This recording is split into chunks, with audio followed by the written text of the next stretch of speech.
Hello everyone and welcome to my show Journey into an Unknown World. Today I'd like to talk about the way we remember the declining way the world was to us is unknown. I have to admit that I'm stimulated by the War of the World, World at War, all these different programs that are up on Netflix right now.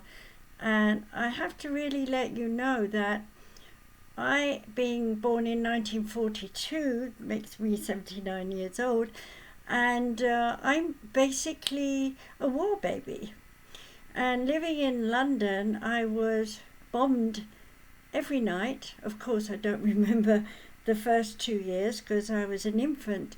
But by the time 1944 had come down, I had seen a lot of bombed out buildings all around us because we lived right near to central London, so those areas were priority, as well as the east end of London, which is where all the factories were.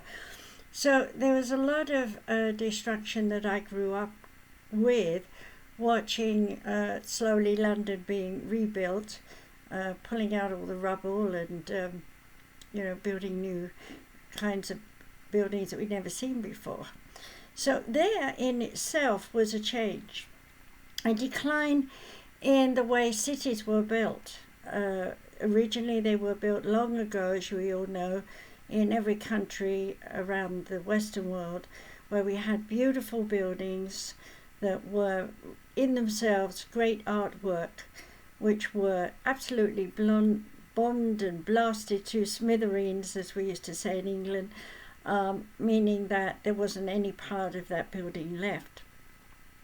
Now, if you think about the idea in the past of someone who was able to come up with great designs of those buildings as far back as even in the Middle East, where some buildings, though still in ruin, parts were still standing, that our archaeologists would go out and explore them and trying to find out how did those people think back then and what did they really do in those days. So it was very interesting to know for me as a child that there was ancient times still showing up for us all to look at and be in awe about, and say one day I'd like to go to Greece, one day I'd like to go to Egypt, and so on. And of course, I made that my target in some way to travel as much as I could, to teach the world as much as I could teach, but at the same time, making sure that I got to sightsee some of these old buildings. And so while I was musing on World at War, I was actually visualizing some of the places I'd been to and some of the things I'd seen. Plus, I was listening to how all the modern historians have come together to really explain, well, something was going on the East Front, there was something going on the West Front, and if there was something on the North Front, there was something on the South Front. Messenger video. Sorry about that. I forgot to turn my phone off. So, well, you know what they say, accidents happen, so I'll carry on regardless.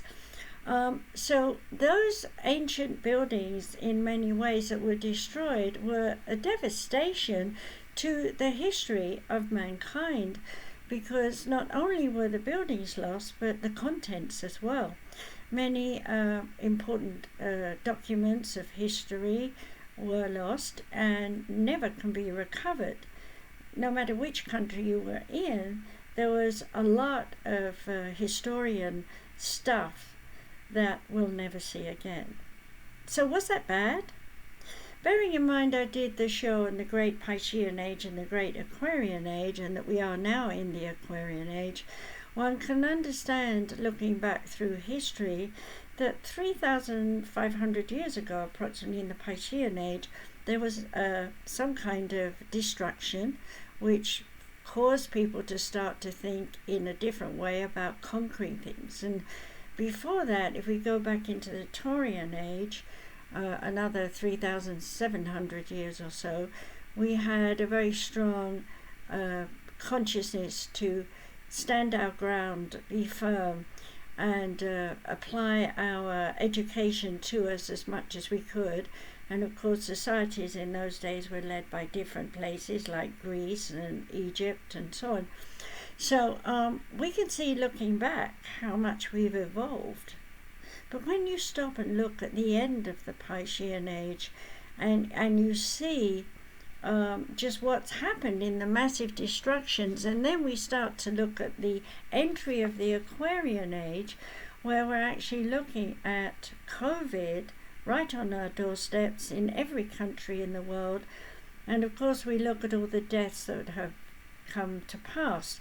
But in reality, from what I can find out by researching, most of the deaths that we've had is a very, very small amount compared to, for example, World War II, where 16,000 soldiers were dying on just one battlefield. And when you think about how many people actually throughout the war died, for example, the 6 million Jews, and then we'll think about all the Americans and British and European, French, Italian, whatever you want to think about, all dragged into the war, and right up into Africa and into the Middle East. Everywhere, as far as our boys were concerned, let's put it that way, was about protecting the whole world, whereas the Germans and the Japanese were about conquering the whole world. So what we see here is the last stand, in a way, between the good and the bad. And in the process of going to such a vast war, what we saw was the destruction of mankind, not just our buildings, but our way of life. Because we had so many men from so many different countries fighting on so many different fronts, it was very important for the women to rise up, work in the factories, make things like steel foundries work, make whatever they're doing in their life to support their men on the front lines, from making socks to clothing to providing them with weapons, tanks, yes, so much. And I do advise people, if you haven't known about World War II, to go and listen to The World at War in colour and really learn about it, because your generation are here in the Aquarian Age to move on, to move away from the Piscean Age, to move away from war, and to move towards uniting this world, every country coming to be able to be in unity, in a way not codependent but interactive, in that everyone is providing whatever it is they need to provide into a pool. Now that might sound really weird in terms of saying every country should be intermarried, internet will do that, whether we like it or not. We're already talking to people in India, Africa, Pakistan, and on into the Middle East and out to China. And as we all know, the Chinese are very busy making lots of things for us to buy, most of which, I might add, are poor quality and that we don't need. And yet we in the West say, oh, but we need all this stuff because it's cheaper and we can make more profit. Well, that's a Piscean Age. What we have to learn to do is, the declining ways of this world are showing us very clearly that we need to go back to the earth, go back to her heart, go back to the source of who we were in various parts of the past ages.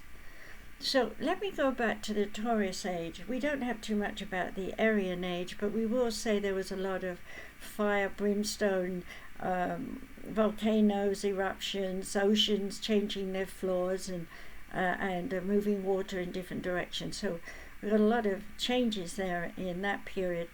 And then we come into the Taurian Age, and there we're finding how to settle down, how to make life exist on this planet, to interact, breed, and awaken to our spirituality. And of course, spirituality in those days was very much about worship, the the cow, and also other animals. So we see remainders of temples and different places in the world where people worshipped a particular animal. We find, for example, in Egypt, people took cats and had them embalmed as a symbol of love being given to the person that's died to go on the journey with them. So there was very much a feeling of unity with the oneness, even if they didn't know what it was. And so here we are now coming forward into the Piscean age, saying, I remember when I saw these terrible things. I've read about what happened in the prior age. We will never allow anyone to conquer us again. And hey presto, all we see in this last wind-up of the Piscean age is nothing but wars. And I want to ask you, if you stop and think about what you know during World War II or before, or even before World War I, what parts of the ways of our living did you like?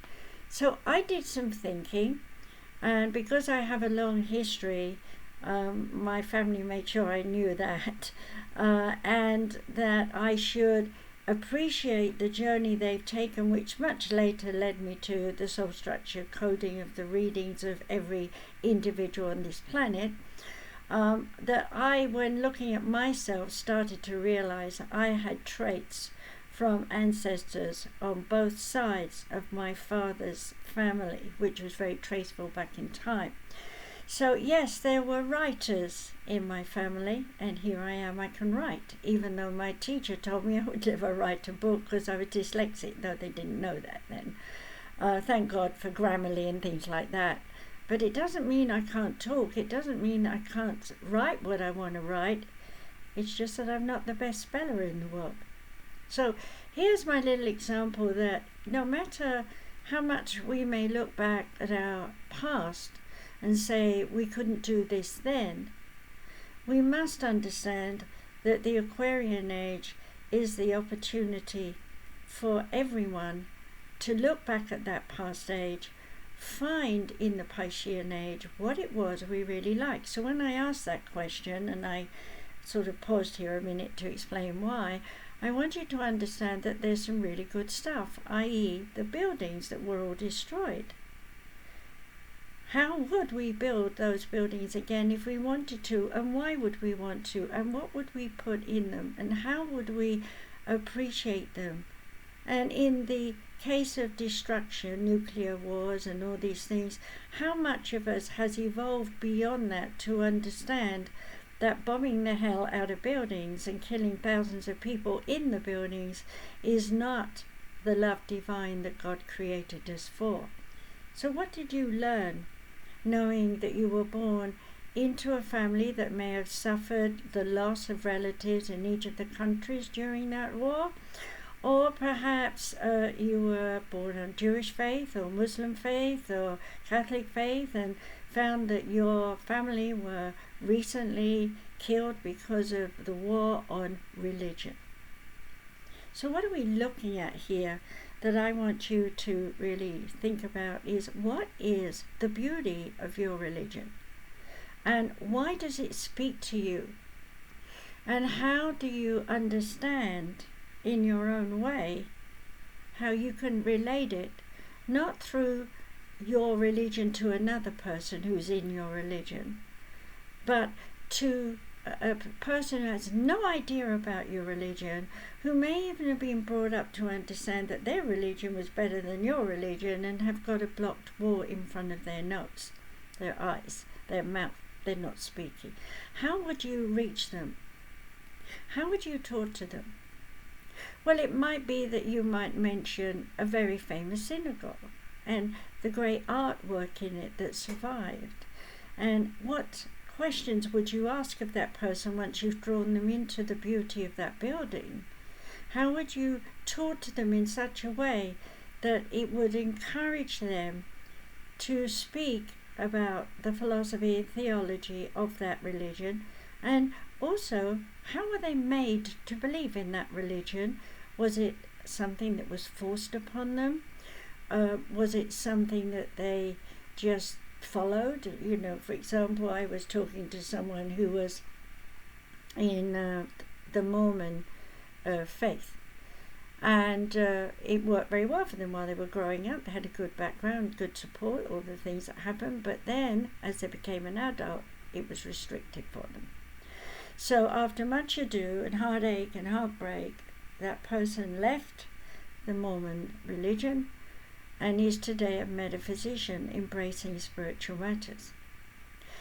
So here I want to say, every religion believes in the power of spirit. No matter which country, no matter what your faith, you believe in the power of spirit. You believe in the fine rights of God to intervene and protect us and save us. Or, if we're really, really on the negative, to believe in the wrath of God, that he could cause a volcano to blow up and kill lots of people because he's angry with us. Those kinds of ideas are the Piscean age. And when you think about how many people were born on that planet Earth at that time, for those periods of times, we can understand that there were not so many of us, as far as we know, because we had rampant diseases that wiped out people all the time.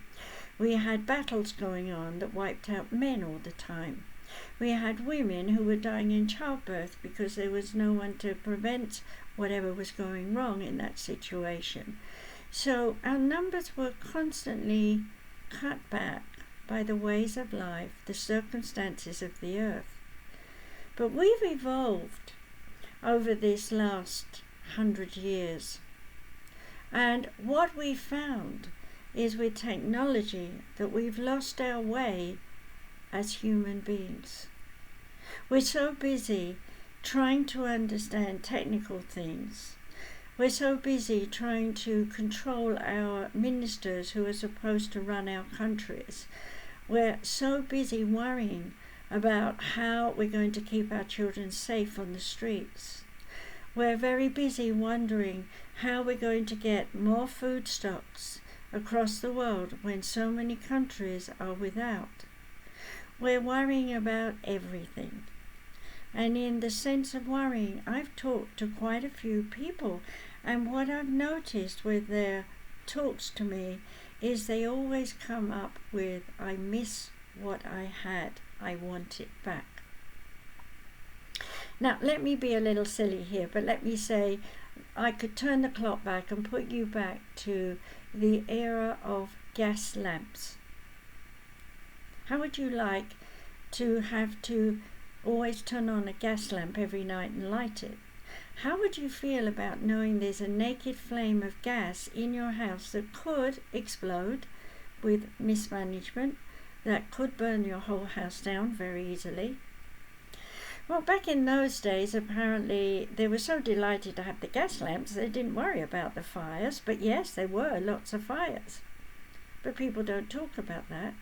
They talk about the evolution of mankind from gas to the next step, electricity, the electric bulb, thanks to all the research that was done in those years by not only the famous ones we know about, but people in their little back streets fiddling around, spreading words that they're trying to make a current of energy so that they can light a bulb. Well, we're not here to have a history lesson, but we are here to see that going from gas to electricity is a big step in technology. And when you think that we went from steam trains to electric trains, that was an even bigger step. I remember as a young child getting on a steam engine train to go to the seaside for our summer holidays. And I remember looking out the window at the view with the window down and all the smoke from the engine blowing in my face, and I'm breathing it in and coughing and whatever I was going through. But I still wanted the window open because I wanted to see out, because if I closed the window, that smoke made the window dirty. We couldn't have a very good view.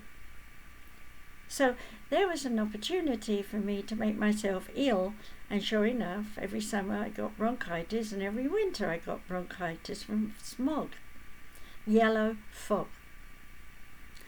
Well, here we are today saying emanations coming out of cars are sending smog up into the outer stratus of our Earth, and our Earth is warming up. So how did it get hot before? How did it warm up and blow up before? Well, we surmise that back in time the volcanoes all blew up at different times, and the world was shifted by that. The magma inside around the core of iron that is our planet was shifted, and so everything moved. The water came in where there was no water, and where there had been water, suddenly there was dry land, like Arizona. Well, we could imagine it, but we weren't there to record it in our mind, so we don't have any information. Well, do we want to worry about where we've been and where we're going, or do we want to worry about now? So I'm addressing you to think about the declining ways of the Piscean age over the last 200 years. Would you really like to bring back horses and carriages? It's nice to ride in one. Have you ever ridden in one? But what if it rains? What if there's a thunderstorm and you're drenched because it's an open carriage?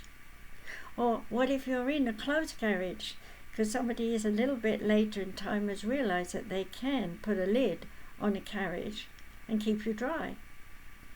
But what if you're the person driving the carriage and there's nothing to stop you getting the wind and the rain in your face, and you're going to work no matter what for your wages so you can go home and feed your children?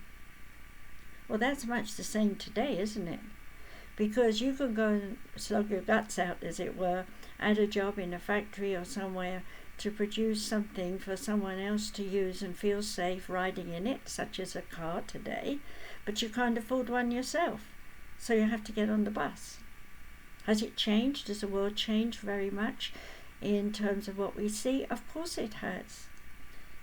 But what hasn't changed is the individual personality and how we perceive ourselves dealing with the tools that we're given in each age. We are declining now from having typewriters. There's still some around. I have one. It's even a ribbon one, and it's not even electric.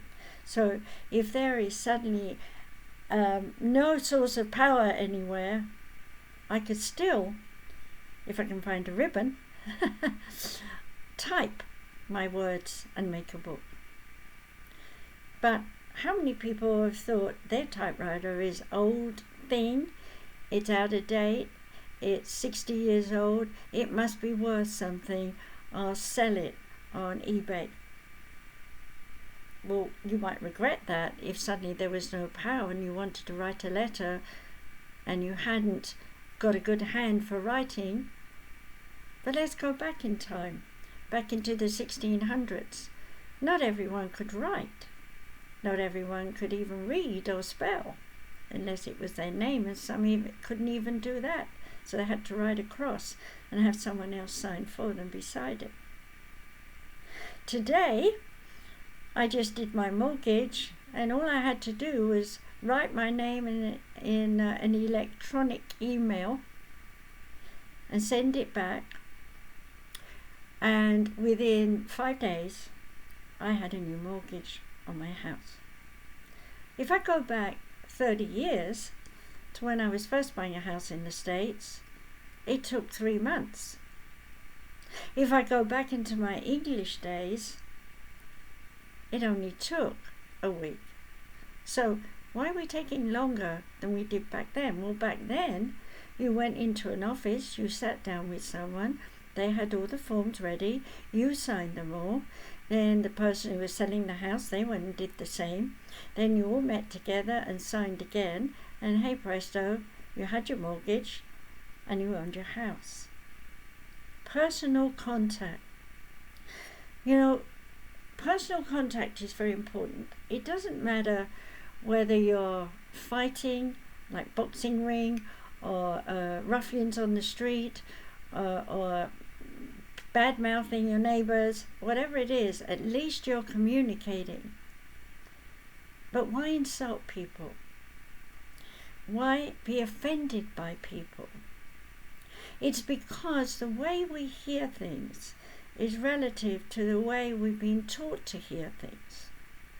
So if again I go back in time to the 1800s, and I can really do more from my English, I could say that the English language has changed 4 times, maybe 3, but definitely is changing again.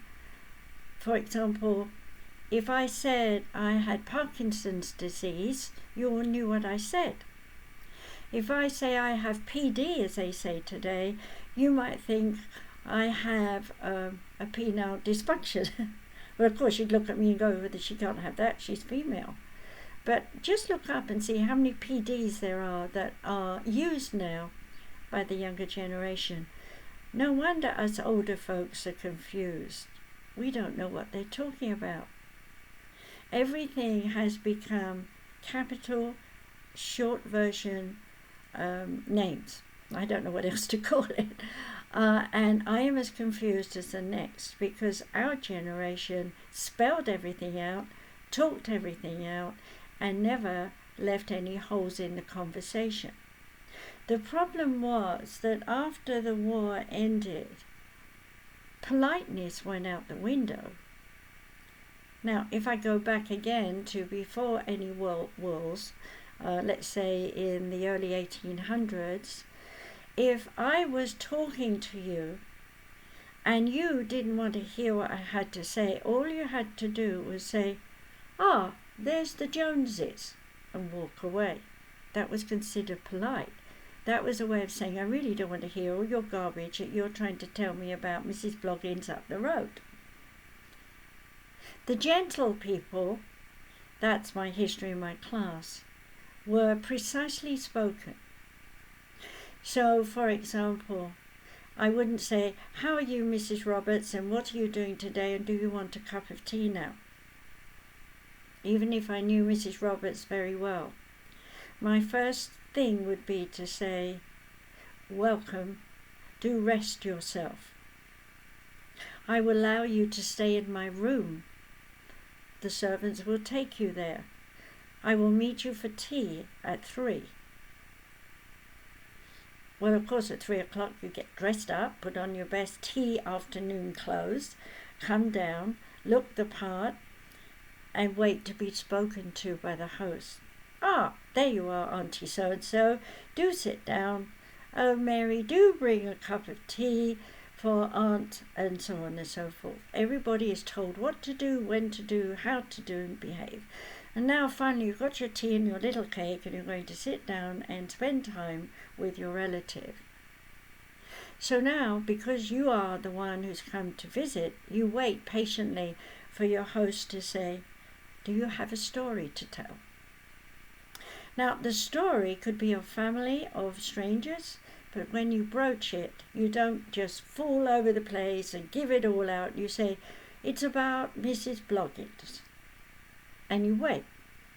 The host would then say, "Do tell about Mrs. Bloggins."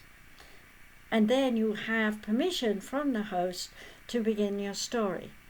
At any given point where your host wants to interject, she will drink her tea, put it down, lean forward, and the person who's telling the story must then understand this is a body language to say, "I wish to ask a question." You never interrupt.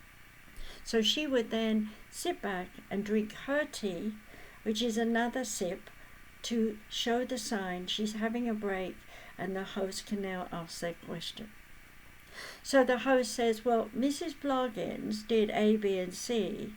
How are you coping?" Now she puts the tea cup down, meaning I've asked you my question.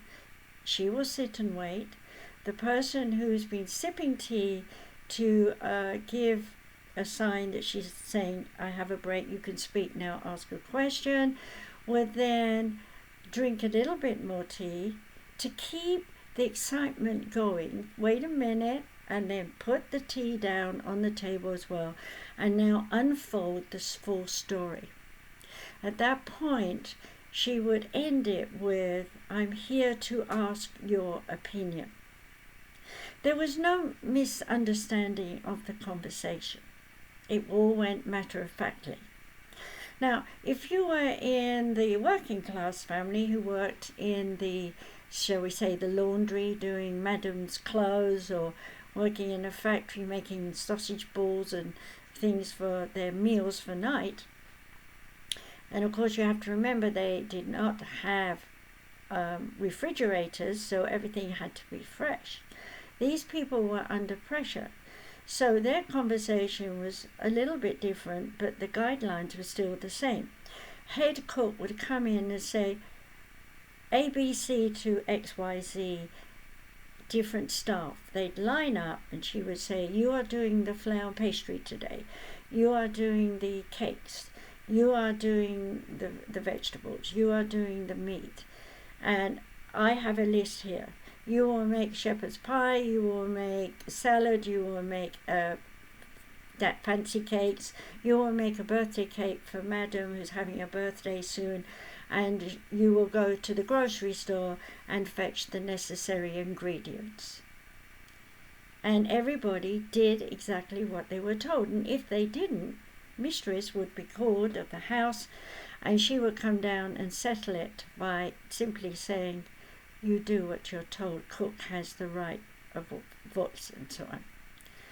Well, when you've got a tradition in the upper standing classes, it's hard for the lower working classes to actually speak their minds. So it was a known fact that the working classes would have their time out to sit around, have their meal, and discuss their issues with the upper class who were running the household, and have a representative who was a housekeeper who had permission then to take their complaints to the head of the house, which is the mistress, who would listen intently, write notes, and make decisions accordingly. Then the woman of the keys, as we also called her, would go back to the staff and tell her exactly what mistress had said, and everybody then obeyed the laws. Now, we can apply that to World War I, II, and other wars before, because the same thing happened there. There was always the above echelon that's supposed to know what they're doing, and the lower people who followed all the rules and regulations, and nobody dreamed of breaking those rules and regulations until World War II. Because then we understood that there were so many leaders in so many different countries all trying to cope with the pressures of war on their front, while people across the nation and the world of whatever countries they were in were also having their issues. So the left hand didn't know what the right hand was doing. And so many times bombs were thrown on their own side. Many times people died for the sake of dying, so that they could say that they had a brave death. Just like the Romans would charge into something, and the Japanese are very much like that. They died for the emperor. Now here we are, fast forward into this time. We've had other wars since. I'm not going to bore you with them all, but I'm sure those of you who were born after the 50s, 60s, know that your parents, some of your parents went off to fight Vietnam, and as indeed England and the rest of the world did, that was going to support them. And once again, fighting a war that was useless. I don't know much about it, but I will say that fighting in the jungle, you can't see past your nose for trees and everything, must have been hell. But I saw that through my spirit guide's eyes as a test of nature, in the belief in yourself to do whatever you're asked to do. And when I was listening to World at War with my spirit guides in my head, I was realizing there were a lot of key words that I was encoded with in my childhood by my mum and dad, such as read the book. Recently I was reading a book and I said out loud something about the book to someone else, and as I said the word book, I started to cough, splutter, sneeze, and my eyes ran. And I thought, my goodness, the word book is key to something in my life. So I spent a lot of time working on memories of books. Like the first book I ever read and really finished in one day was Black Beauty. And I was 10 then. And I was not a reader before that. I would do crossword puzzles because I was trying to learn to spell. I would read to my sister, Jack went up the hills and fetch a pail of water kind of thing, because those were easy words. But once I got into reading, I started to have a world that I could visualize, that I could imagine. So if I'm reading about a horse trotting it down the road and suddenly the master hits it with a whip for no reason whatsoever beyond he's angry because he didn't get the right money for buying something, I suddenly felt as though I'd been whipped. I suddenly felt as though I was seeing through the eyes of the horse that rode miles after miles pulling that wagon. And then I danced across into a thought, pulling a wagon, thinking about refugees escaping countries right now, pulling what little they have after them, or burdened by carrying it. And I flooded my mind with many, many memories of hardship, of toil, of stress, of tension, and all the things that we fight to keep because we really believe we need them. Well, I have to tell you the truth. I have a house full of stuff. And as a result of thinking about all these things, I went round holding things. Some of my crystals, maybe an ornament, maybe a knife and fork. But I allowed myself to say the word fork. And just stand there and think, when did I first use a fork? And my mind travelled right back to a little silver fork and knife that was a fish knife that my mother had given me to use when I was about 5 or 6 years old. I remember using this strange fish knife. You have to poke it and get the bones out of the kipper that I was eating. Yes, England loved kippers. They're smoked. It's actually a white fish that's held up and smoked. And you boil it and eat it. I loved it. Yummy, yummy. But Mummy, up until then, had already just taken all the bones out. And now suddenly I've got this fork and knife. And here I am poking it around, not very well, sitting very close. My face is like just above the table. And I've got this knife and fork, so you can imagine it. And I'm trying to pick them up the way she showed me, and in the end I'm just pulling them out with my fingers. And I remember that very well because I got told, practice with the knife and fork, and it was a big deal, so I had to pick it up and practice it again. I can honestly say I don't ever remember my sister having to go through that, but then again I was the firstborn and my parents wanted me to grow up with all the hopes and dreams of finishing school, university and all the rest of it, in a time when that seemed practically impossible for anyone because nobody had any money and universities were too expensive and finishing schools were way off the beam because France was still in a mess and so on and so forth. But the ideas were still there. So I was trained to know how to lay a table with all the forks, knives and forks and spoon. And yes, there were 8 different knives and forks and spoons that I had to know about because I was supposed to be going to use them one day on my own table in my own family. Hey, I'm in America. I eat with my one fork. Is that a change? Of course it is. It's a great change. And what's more, if I want to, I can rinse it through and use it for my dessert as well, or wipe it down with a serviette or whatever you call napkin over here. Okay, so the ways and times just in giving you these changes are so great, so different. When I was a child, if you wanted to know anything, research for your homework in school, or I don't know, it's just so many things. I would go to the library and find a book and read it. And with the help of the librarian, she would tell me which chapter to read sometimes, which helped an awful lot because those people were well read.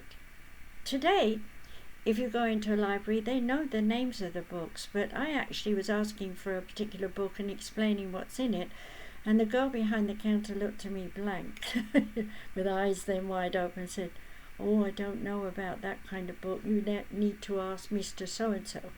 So I go over and ask Mr. So-and-so, and Mr. So-and-so looks at me and he says, "Gosh, I haven't heard anyone ask for that book since I was in my 20s. And he's probably about 60. Okay. And so I said, "Well, I'm doing a research on a project."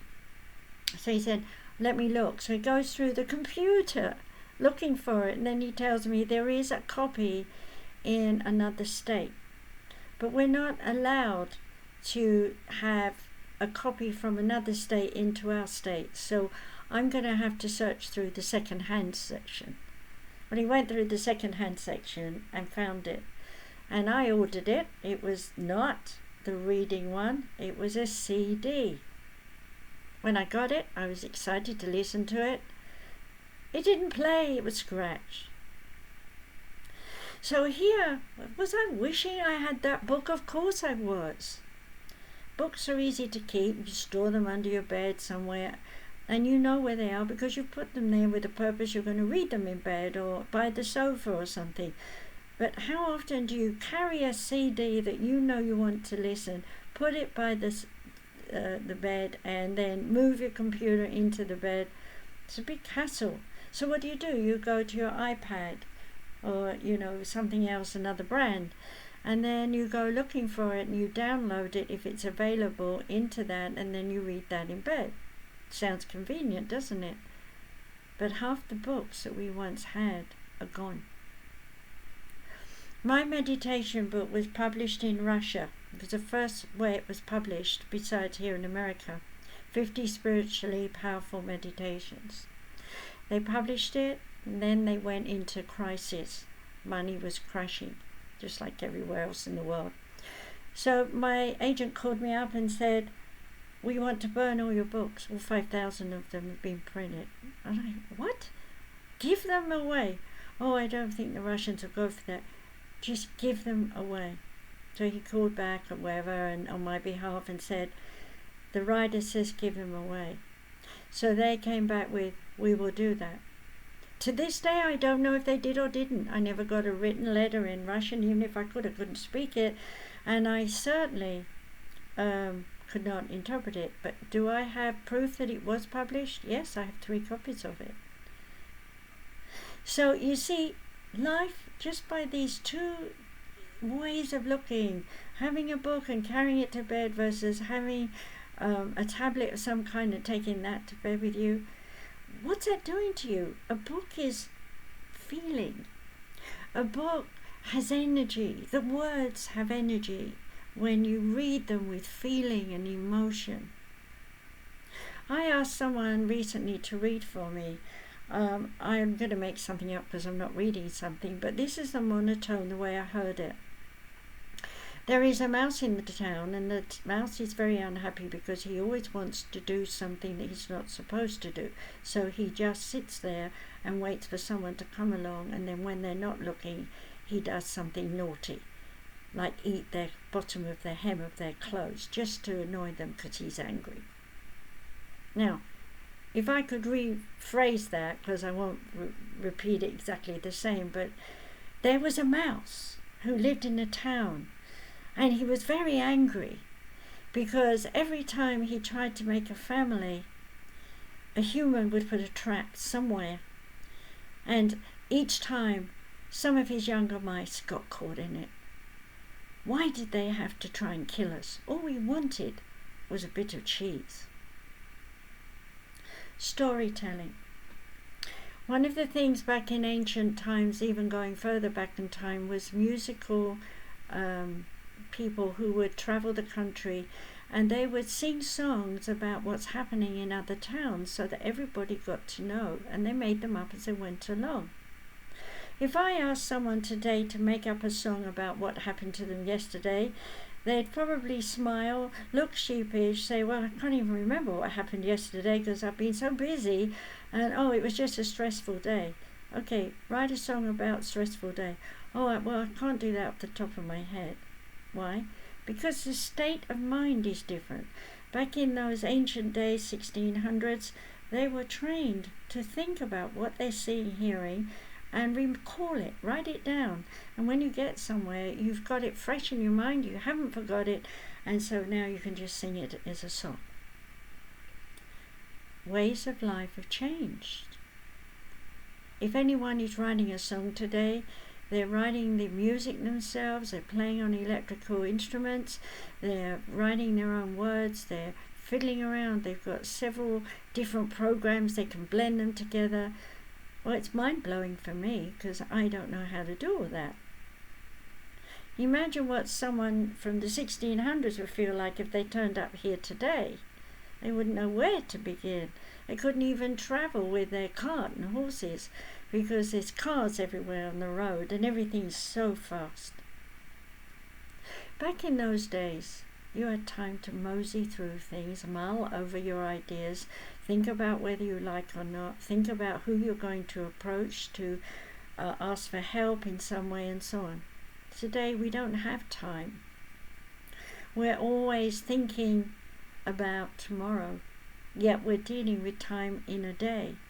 And we get through it and then say, where's the hours gone? It seems like I just got out of bed and here it is 9 o'clock at night.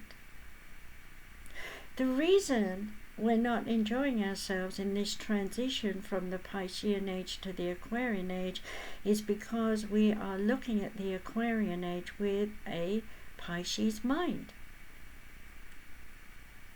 So think about this way for a minute.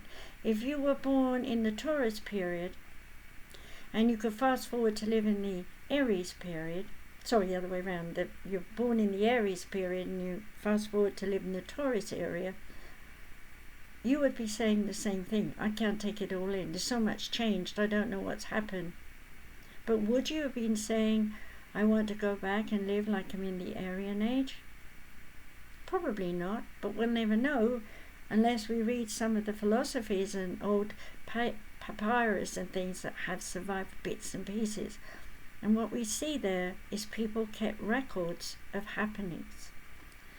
So we today keep records of happenings on the news, vinaigrettes, on other shows, but it showed and aired, and then immediately another one is showed and aired, and by the end of the day, if you ask someone which of the newses did you watch or which of the programs did you watch and what did you remember, I for one have to tell you, and it's not my age, I have to tell you, I'm overwhelmed, there's too much. So I might keep one sentence from each one, and then I'll run them together, and then what I've got to anyone else I speak to about it is confusion, because they haven't watched it, they don't know about it, and I haven't got all the details. So then we move into hearsay. I heard from so-and-so up the road that this and this is going to happen, and I believe it. I'll round out a whole bunch of friends and tell them this is going to happen, and I believe it. And then after a while we put a lot of effort and energy into building our so-called companies, ways and means of living and surviving in whatever this is going to happen, only to find we've put all our money out and there's none left, and everything that was supposed to happen hasn't. And why do we listen to hearsay? Because of greed. The Piscean age was full of greed, and here we were ending it, coming to the end of the great Piscean age, and we were full of greed. So what happened? Everybody was sharing their products from all over the world, import, export, We could see these boats coming and going from harbours loaded with containers for not necessarily just here but around the world, where they drop off and pick up more. My son was one of the people who would decide which container went where so that the boat didn't sink. Nobody thinks about that, I'm sure, and I wouldn't have done if he hadn't had that job. But imagine today if that was traveling across the world and a submarine decided to shoot it. It wouldn't just wound it, it would be sunk in seconds. And all those containers would go nowhere. They would be in the bottom of the ocean. So why are we trading so much? Because of the Piscean age said, oh, those countries over there, they don't have much money, so we'll provide them with X number of things. They can make them. We'll only give them 2 cents an hour, and we'll bring them back over here and we'll send them for $2 to the shops. And when we look at it as a buyer, it's a CRAP thing. Not sure if I'm supposed to swear online here, but it falls apart. You know, it might be a whistle you give to the kids and they blow it for a day and it's no longer working. Many toys came in from China that were made from metal with paint that was the wrong paint. What do you expect when you ask a country who has very little money? They're not going to buy the finest things. They're going to use the cheapest and oldest ways.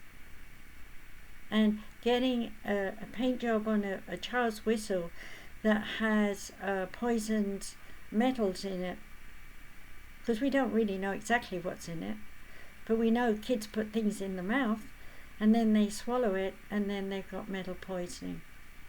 And it's not before X number of children have sucked it and died that suddenly somebody says, oh, we need to stop the import of children's things with paint on it. What we should have said instead is, why are we importing toys that are no good for children here? Why aren't we making them ourselves and making them so that they're safe? It was the same with prams. I remember going back for that, pushchairs or strollers or whatever you want to call them. There were a lot of them that were sent back because they were dangerous and they weren't made here. We are greedy for more and more things, despite the cost to us emotionally, mentally, physically and spiritually. And as long as we have that greed in us left over from the Piscean age, we are going to want more. I just received a birthday present, because I just turned my birthday, as you all know. And I thought, well, what do I want? I have a big TV. I love it. It's 62 inch. It has the old bulbs in it. It works proficiently. And because I'd received some money for my birthday, there was this little, I could get a new TV idea, you know, a flat one, a big one. And I thought, why do I want to get a new one when this one works perfectly well? I'll wait till it breaks. Then I'll get a new one. And maybe the new ones in the future will be even better than the ones that are supposedly, in quotes, new now. Things are changing so fast that buying some technical equipment today is going to be out of date in 6 months. Why are we spending all this money on new things? When I was in Japan 4 years ago, one of the last times I was there was a new iPhone out. I was visiting central Tokyo and there was this line going 2 blocks up the road and then 2 blocks east and then 2 blocks north again, all lined up for when the store opened to buy the iPhone 5, I think it was at that time, or 6, something like that. We're at 8 now, or 9 or 10, I don't know. I'm still dealing with my phone that I've had for 3 years. I'm not going to get a new one. Why should I? I'm not going to have more fangle-dangle things. I still use my phone to call or text. So if someone wants me to do something more on my phone, duh. I'm not going to college. I'm not going to school, and I'm saying someone teach me how to work my computer. I've self-taught myself. I've done my videos. I've done all these things over the years when it was easy. But now it's becoming complicated. You have to press this and go here and get that and app this and do that and be this and be that. Ah. And when I look at Facebook, it was great. I could say I'm coming to town and I'm going to be teaching, and anyone wants to chat with me, I'm available. I can't do that now. That's called advertising. But it wasn't in my day. It was, friends, I'm coming back to Japan. I'm going to be there. Come and see me. I want to see you. Would you like to do my classes? You know, and it worked in those days because my students loved me and wanted to come back and learn more. But if I put up something on Facebook now that I'm going to do classes in my home, guarantee it'll be stopped. Just like my book that I wrote, 80 pages, channeled from spirit guides. They sign their names on the ends of each page, put it up, and it hasn't been posted because it is called Coronavirus Explained. Someone out there is thinking they're protecting the world from my book, which is a helpful book on how to deal with the virus and not have to be sick, ill, etc., and how the future energy of the world is going to be, including a new source of sound that will give us heat in our homes and fuel for our cars, etc. See, I know those things, but hey, there's someone out there who's saying, we can't have her telling everyone that the next technical age is sound, because we still want, from the Piscean age, to invade the Aquarian age with the memories of more pills, more medicine, more of our gimmicks and gadgets that people will buy that'll keep us people at the top of the tree rich. It can't stay like that. It never will. If we really don't stop and listen to ourselves, we could find that in the future, the earth will destroy much of what we see and hear today. So where do I come from that? I'm not going to frighten you, but I will tell you that the earth will shift. It's shifted many times before, and when it shifts, we have lots of devastation. We have earthquakes, we have floods, we have tidal waves. And one of the things that people don't realize is the Atlantic Ocean has a lot of volcanoes down there, and I've been told by Spirit that they're ready to interact with the surface. So what's that mean? Those are the words they said.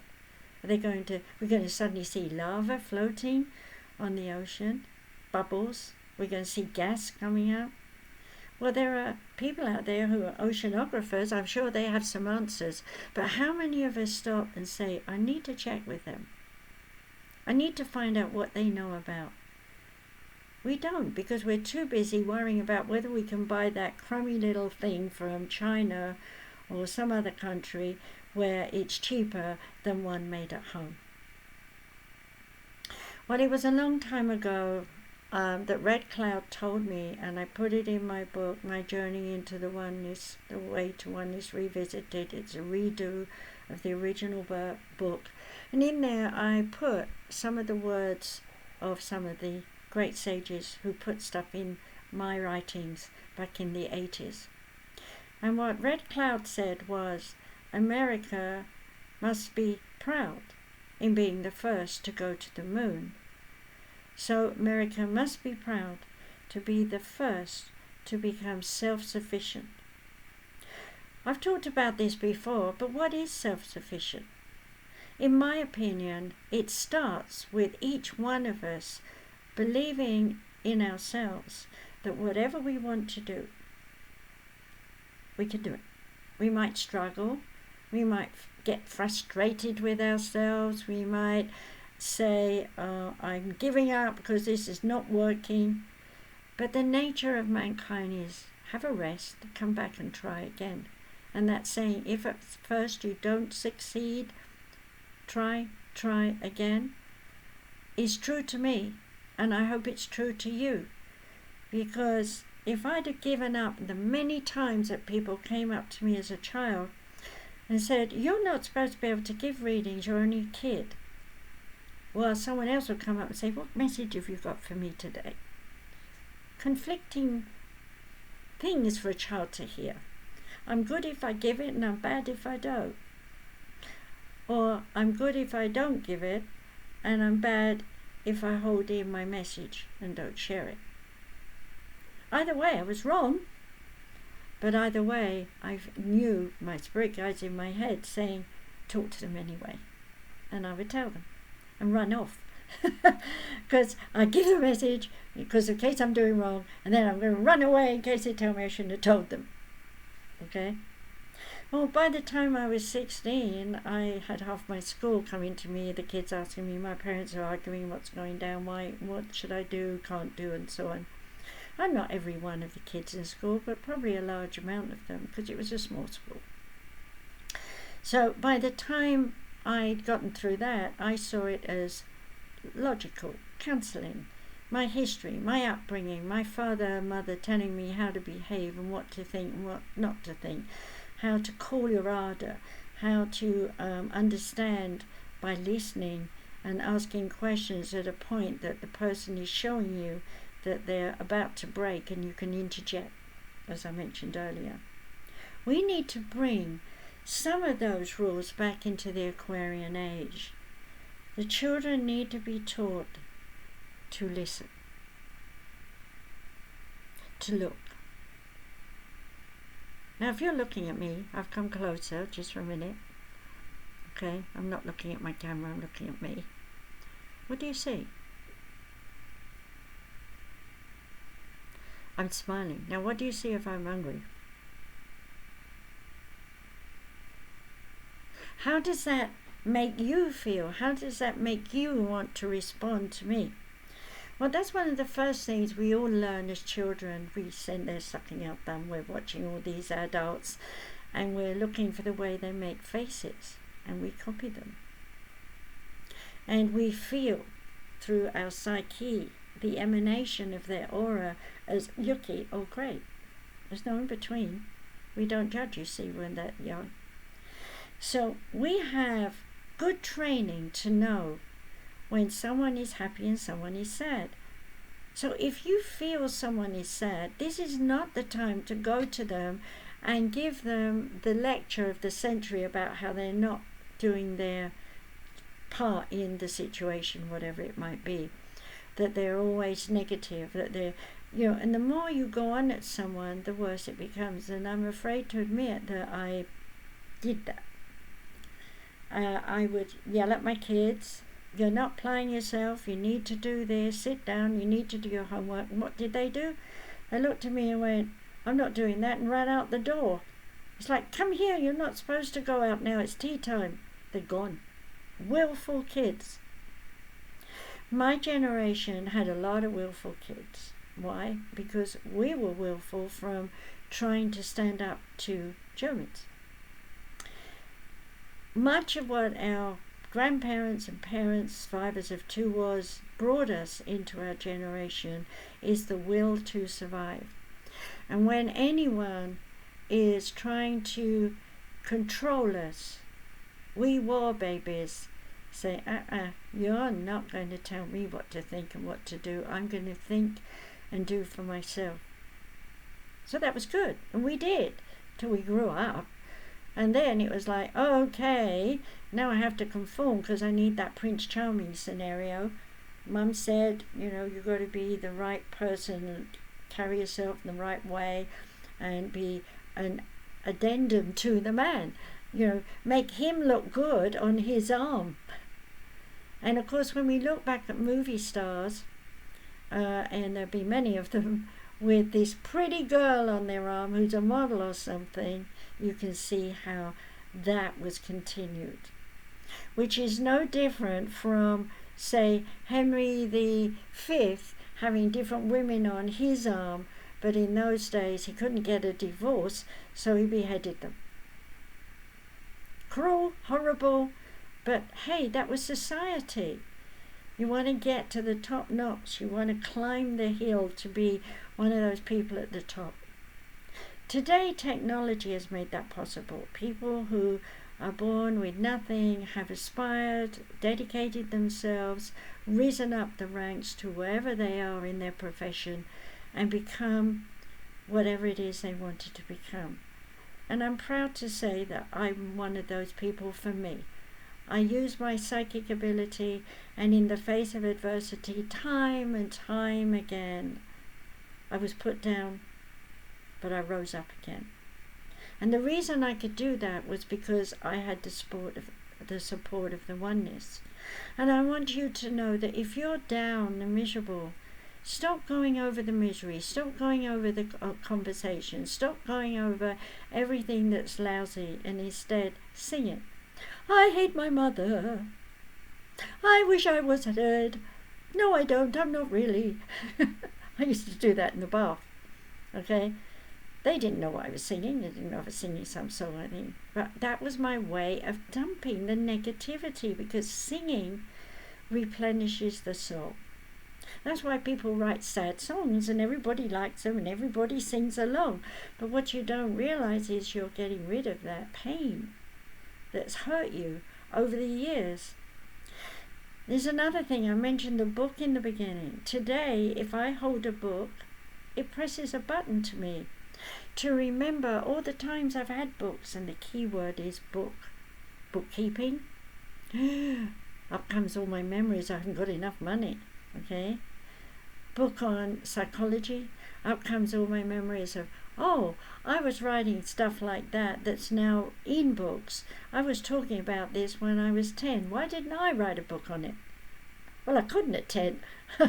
Okay, so you see, we have to update ourselves all the time. We have to rationalize what we had, modify it, update it, and then change it.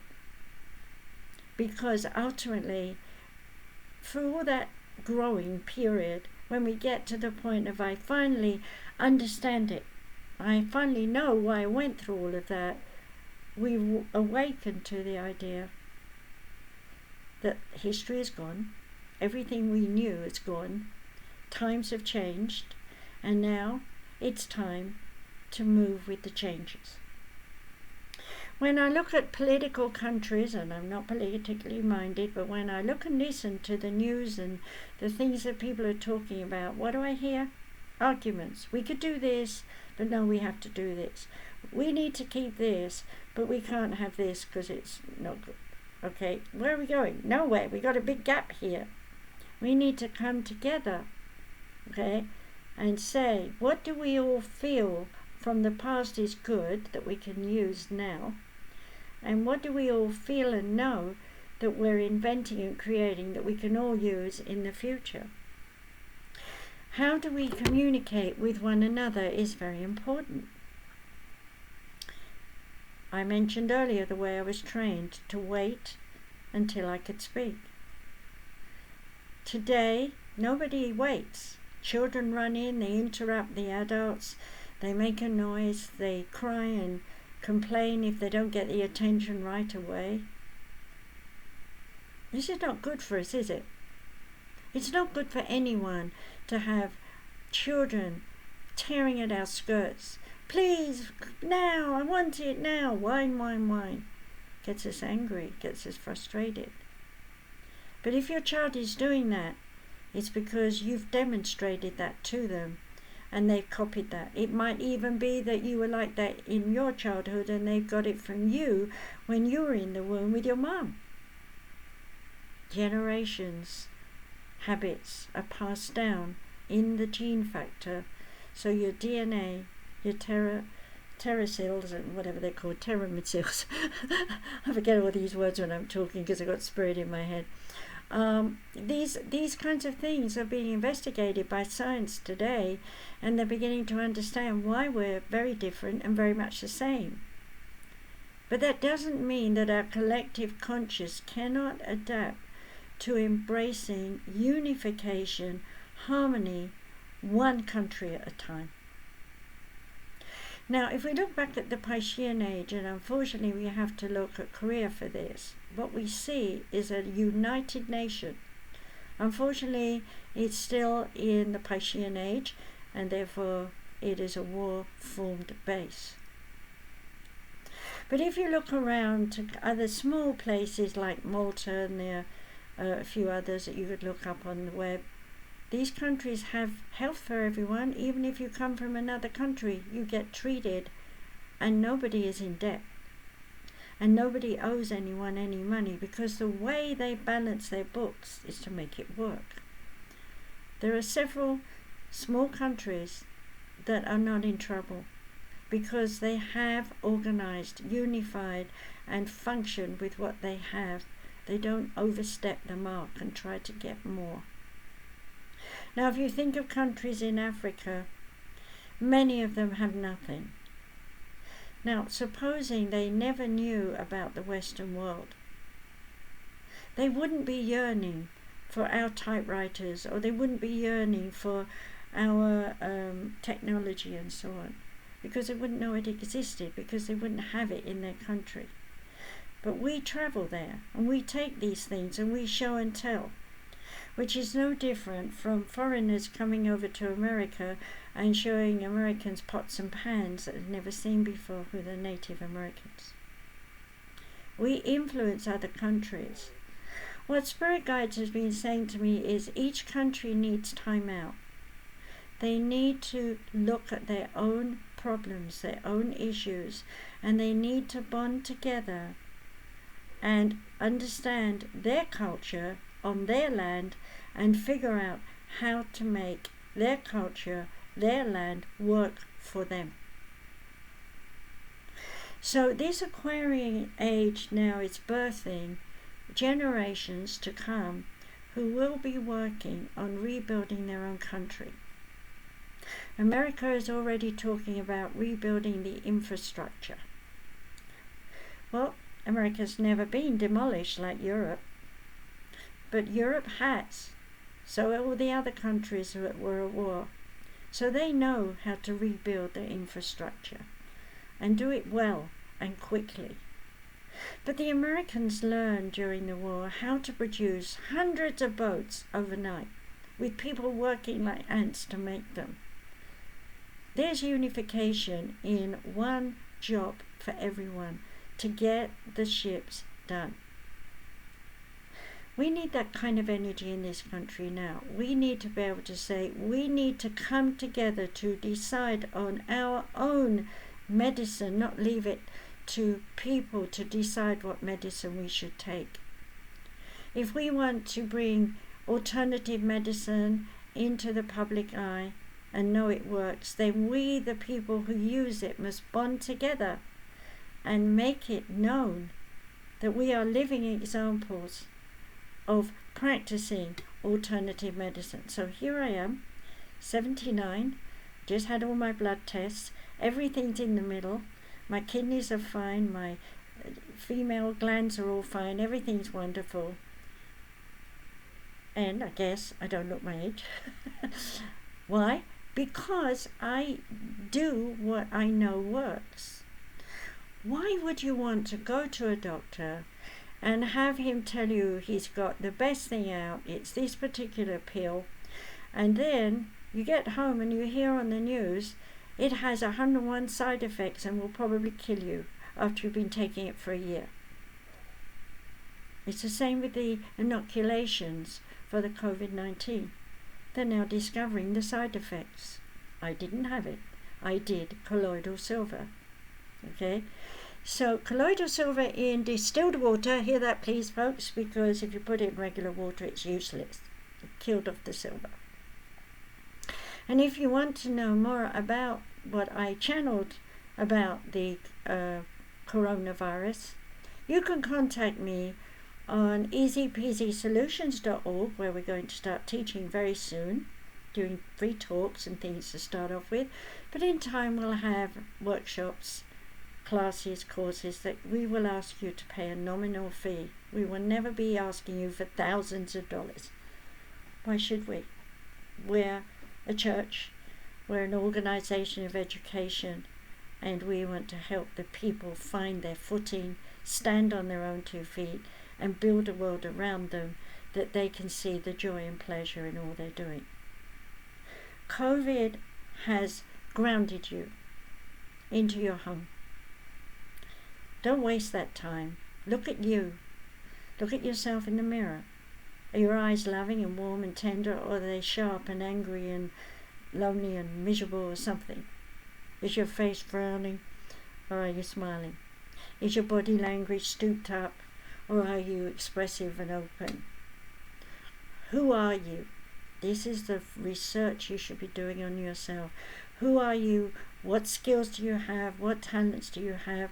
And are you able to believe in the power of yourself to create a better future for you?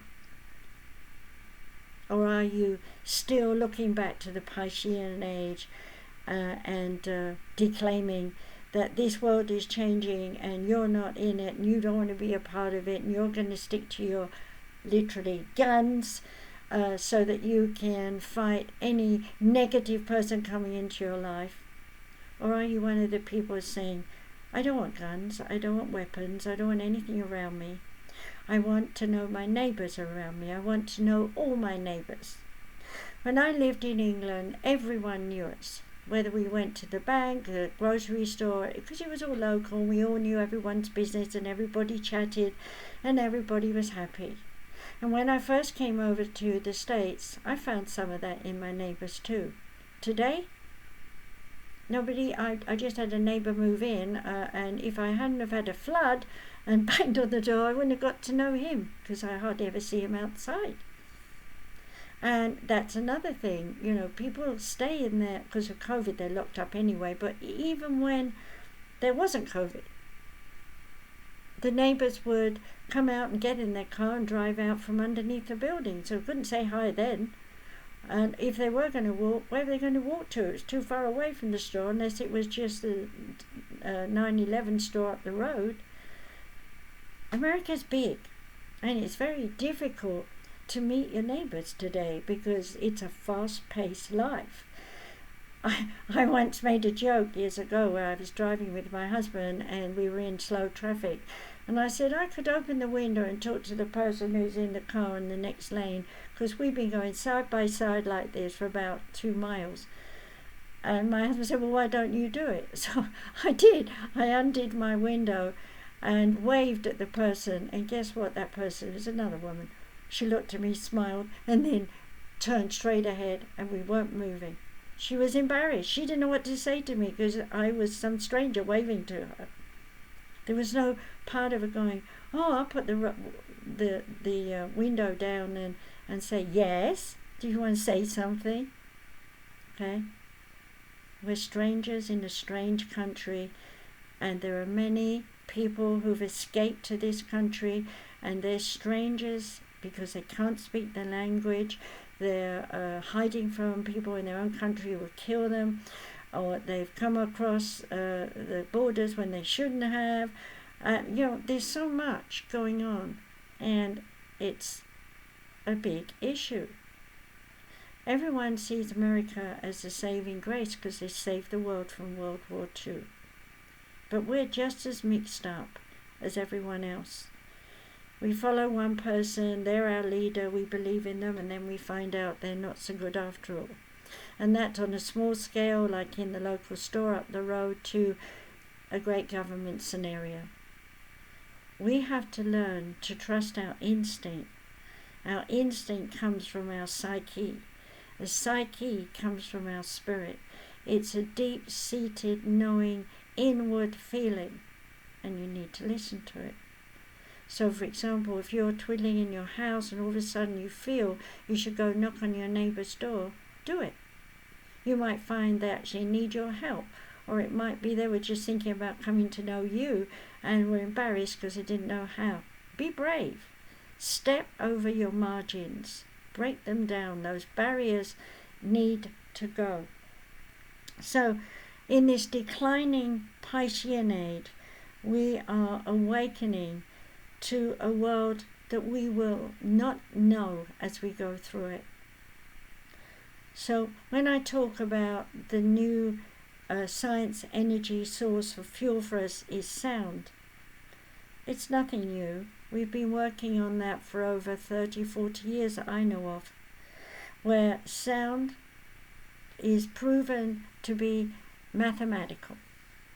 So if you put a drum with sand on it next to a musical instrument and vibrate it quite loudly, the sound will go into patterns of stars, triangles, squares, circles. It's quite amazing. In fact, I think there's some videos on YouTube. If you search sound with sand drums or something, you should find it. So I'm saying to you now, with this long talk that I've been giving you, that the declining age, the Piscean age, is falling away. Any adult who is saying, I remember when I could buy a house for $3,000 and now it's $300,000, and I've been guilty of that with my husband in the past, is out of date. Why would a child want to hear you reminisce how everything has changed in a time they have no idea about, unless you educate them to know about the growth through the Piscean age? Children are visual today. They don't like reading. Yet everything online is text to read. But it's getting shorter, and as I mentioned earlier, PD. Will there come a time when we're going to write a whole sentence like that? For example, if I can do it in my head, I'm going to contact you next week. IGY anyway, NW. See, I write in my head. I've got to see the letters and I've got to spell them. But these young kids today, they've got all these short forms and they use them and they know what it means. But is that going to work in business when you're trying to train someone how to do a job? Is it going to work with people when they're many of them together trying to discuss what's up in this world, what's happening, when everyone's just throwing hearsay back and forth? Who's really got the facts? Well, right now there's a big exposure going on where people are trying to find out the facts. But the facts are going to be Piscean age facts. So all you're going to do when you look at them is go, they're out of date. So I don't need those facts. So now I need to know what is up to date. And what we hear on the news all the time is that we need to build infrastructure here. We need to embrace the people who are living here and make them all citizens. And we need to come up with a new way of allowing new people to come into this country. There has to be rules and regulations. New ones, not old ones. And so on. Now, I'm not a politician, nor am I pretending I want to do anything like that whatsoever. I'm just happy to counsel and heal people and teach and so on. That's my job in this life. But the children to come, they're going to be different, especially with mixed marriages. They're going to have at least 2 languages up their sleeve. Don't be lazy. Make sure you teach your children all the languages that are available in your family. Speak to them as soon as they're born in both languages. And it's been proven that if the family all speak, say, Mexican, and then Auntie Sally comes to live and she speaks only English, she's at 6s and 7s trying to figure out what's happening, while the young one is listening to her in English and learning it instantly. So they do believe consistent talking in one language or by languages, children absorb it very easily up until they're 7. If you leave it till after 7, they're going to have a hard time learning a second language, just as we all have. There are lots of people who've grown up with both languages, or even 3 or 4 languages, because their family have moved them from country to country, like war soldiers moving families from country to country, protecting our empire, whatever that might be.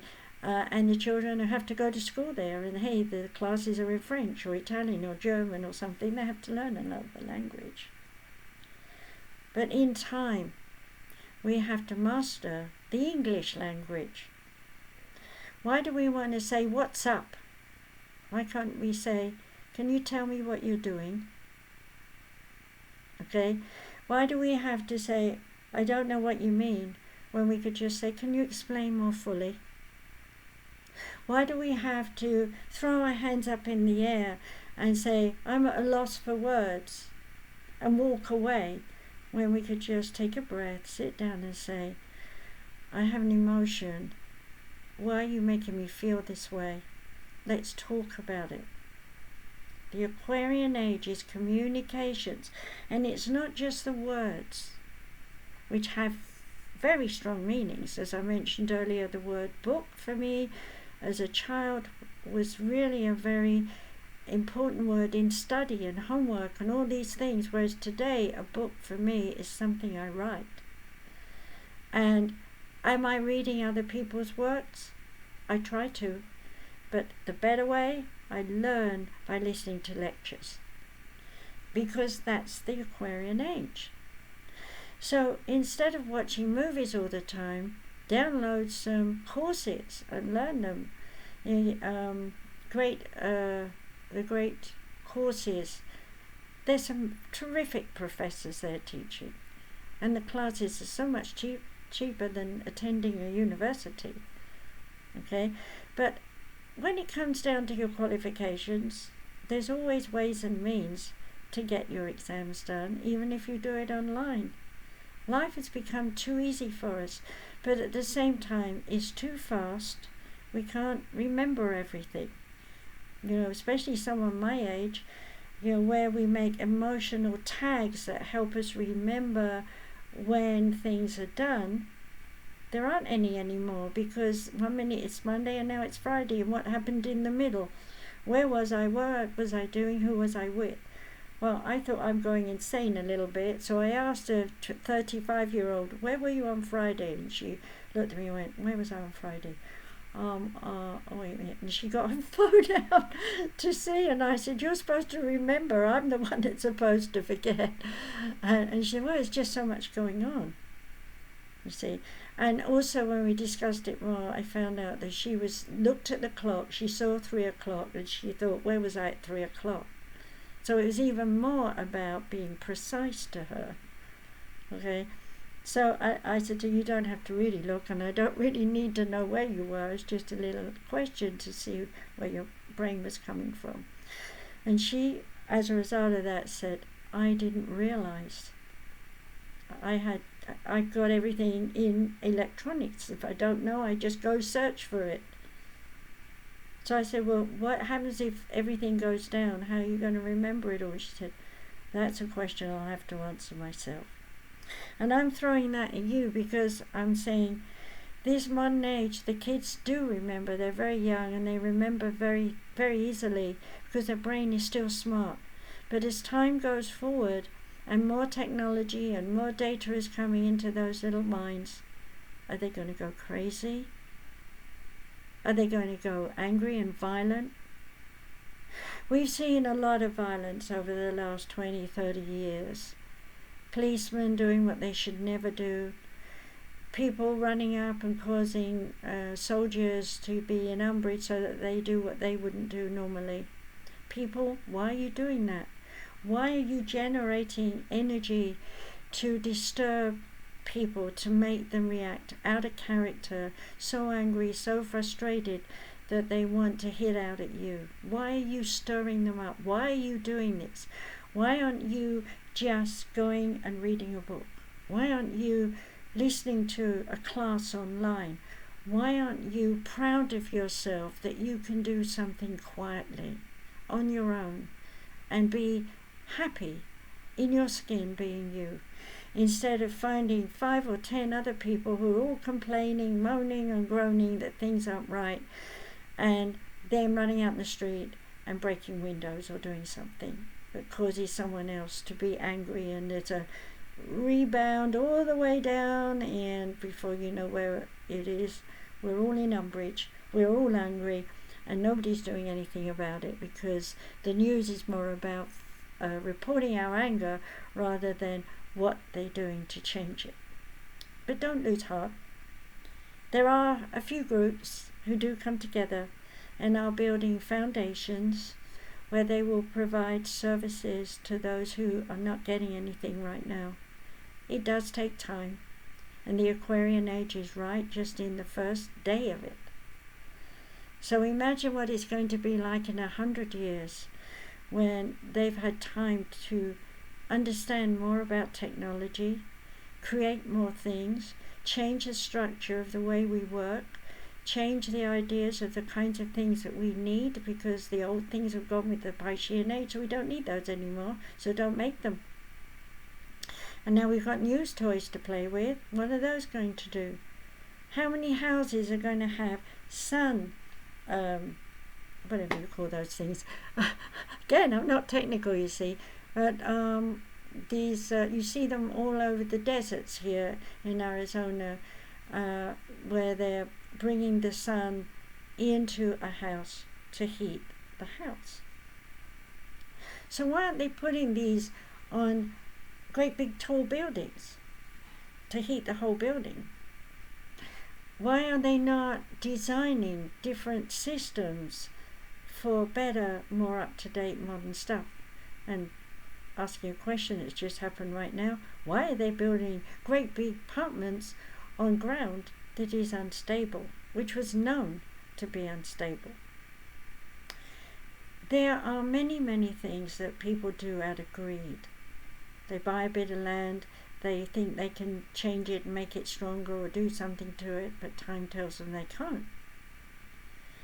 It's the same with us buying toys. We think we really need them. We rationalize and we justify and we explain to ourselves over and over again why we need it. I can tell you that when my husband passed and we went through his office, we found a whole bunch of things that are out of date that he'd kept, where he'd bought new ones to replace the old whatever system it wasn't working. Why had he kept them? They're out of date. Well, somebody said, well, maybe he thought one day they'd be worth something so he could sell them. Piece of equipment. What did I do with it? Straight in the bin. Why would we hold on to things that we value? Because we love them. Because they remind us of someone. Because that someone taught us something that was important to us. So that's a momentum. We need to keep that momentum going. Remember the good stuff that the old folks told us, and use it constructively in ways that will help the younger generation to take it and run with it and evolve with that idea to develop something much better than that in the future. I mentioned electricity. If we could say of the first bulb that was made, and bring the, and other people, because there was many people working on that idea, and it was a kind of race to see who get it done first. And if we could bring all those people back and put them in Las Vegas, what do you think they'd say? They'd be stunned.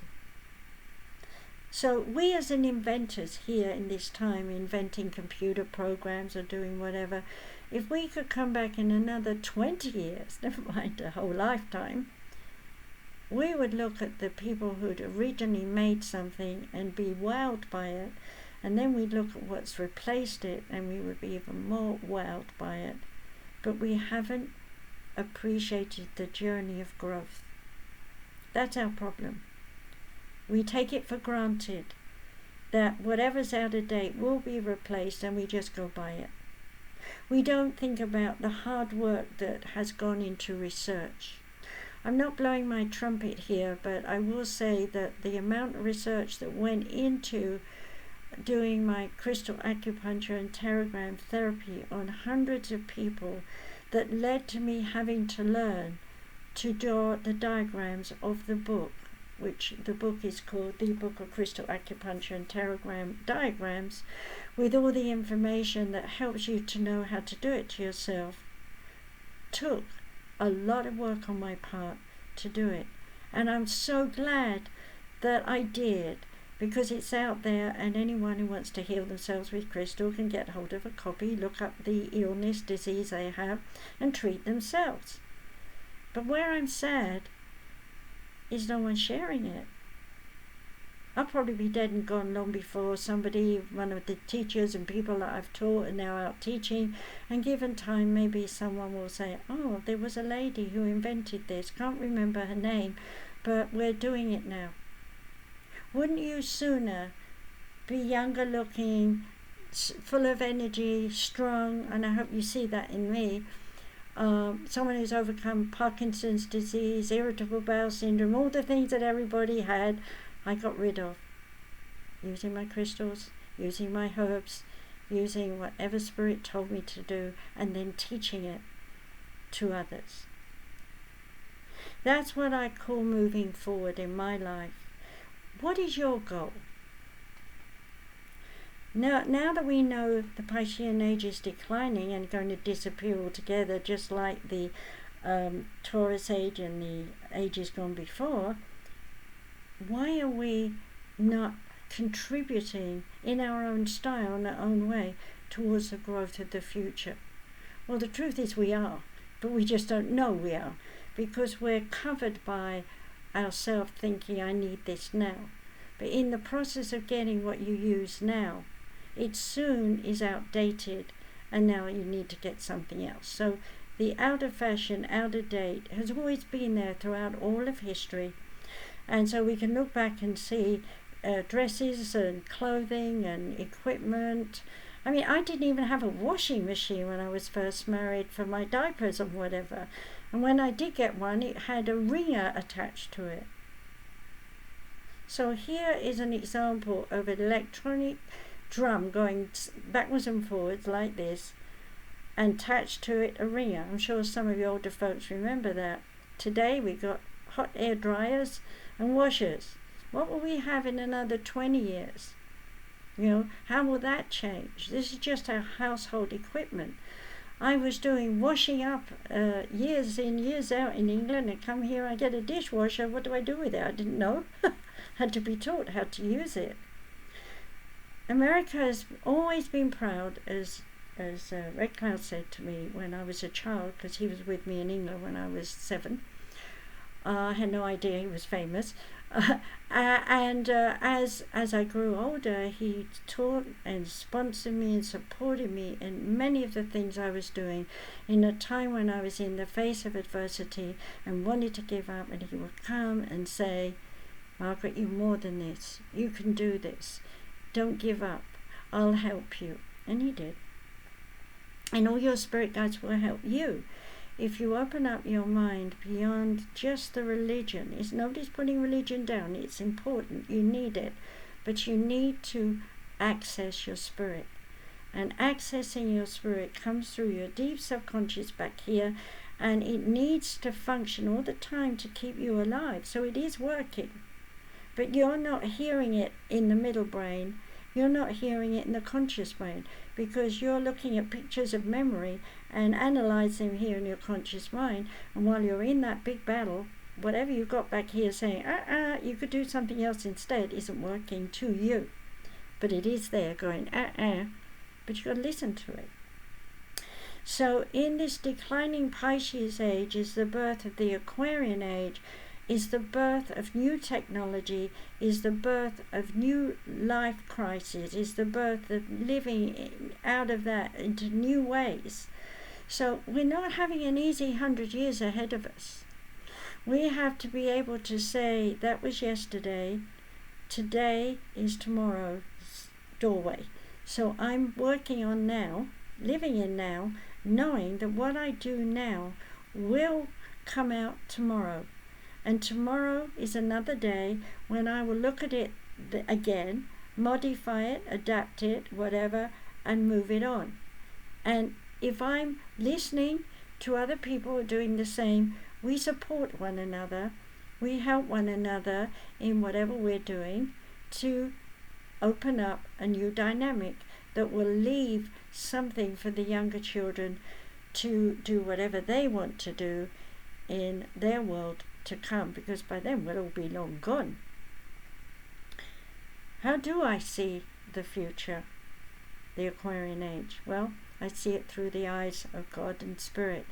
And what I see is a lot of the buildings that we so love that are skyscrapers are being pulled down.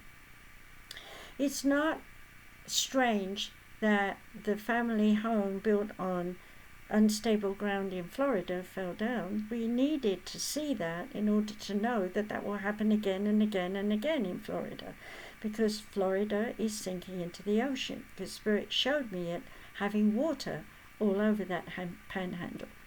So I'm giving you something to fear about, but no, I'm not. I'm giving you something to think about, because if you think about it, then you'll be thinking, how many of these houses are unstable? We better go in right now and do some structural research and fix, which is back to what the President is saying about building our infrastructure. So it's not just roads, planes, boats and trains and things we have to worry about that take us from point A to point B to look at our infrastructure. It's our own homes. We have to appreciate where we're at, even if we're renting it. We have to appreciate how much it costs to keep a building.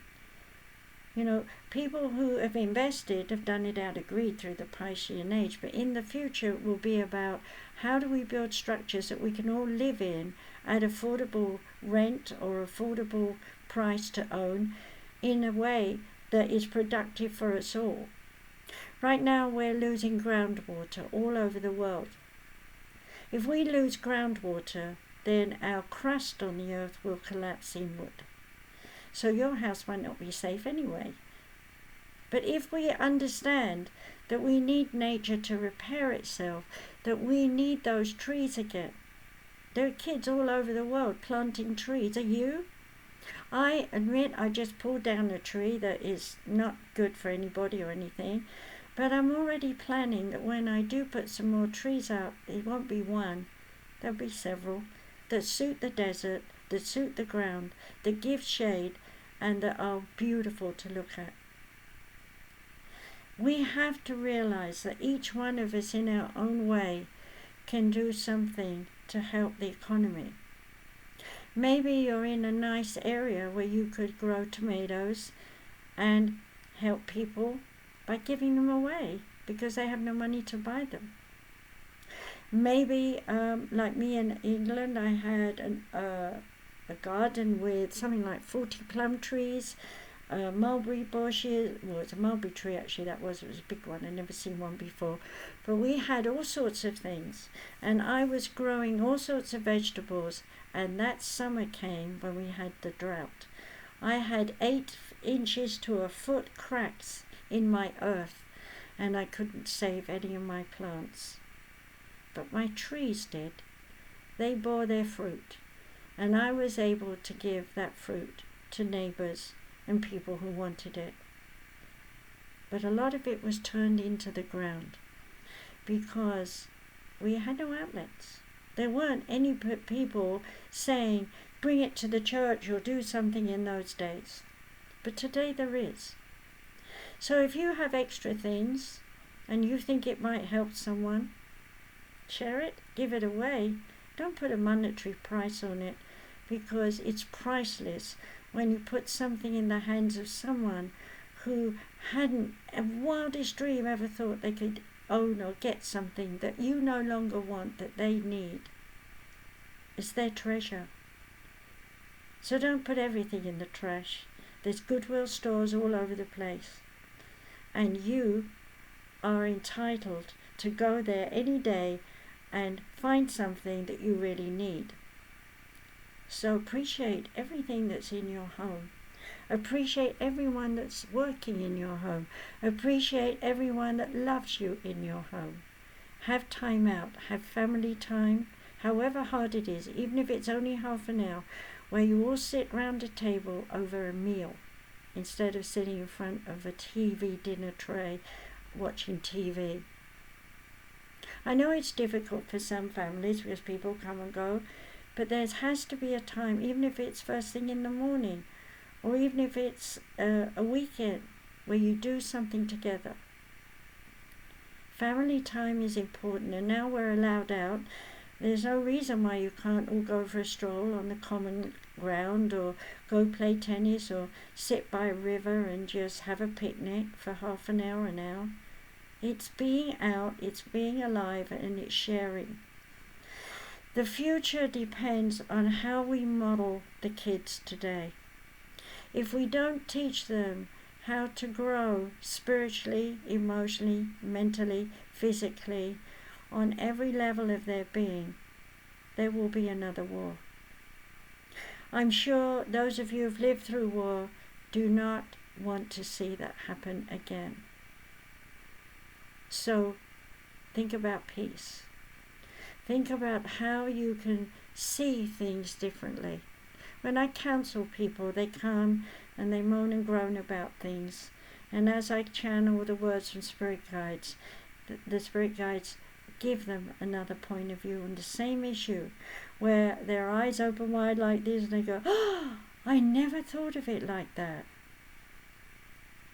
So if someone bumped into your car and your bumper is all beaten up, okay, you get out, "I'm angry, why don't you look where you're going? I was in front of you, you shouldn't have hit me, blah blah blah."